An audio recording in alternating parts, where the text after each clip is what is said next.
చరణ్ టీవీకి స్వాగతం. 200 క్వింటాల పీడీఎఫ్ బియ్యం పట్టుకున్న విజిలెన్స్. మంత్రి పేరుతో అధికారులను భయపెట్టిన వినయ్ కుమార్.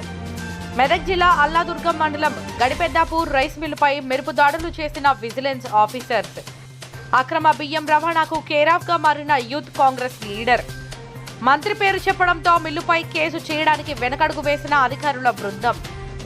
నామమాత్రంగా కేవలం 20 క్వింటాల పీడీఎఫ్ బియ్యం ఉన్నట్లు తప్పుడు రికార్డులు సృష్టించి కూలీల టేకేదార్ పేరుతో కేసు నమోదు.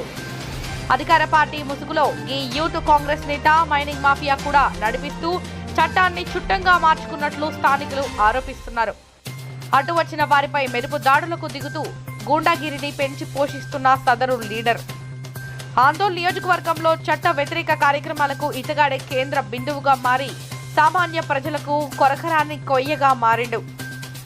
లీడర్ చేస్తున్న అరాచకాలపై త్వరలో మీ చరణ్ టీవీలో.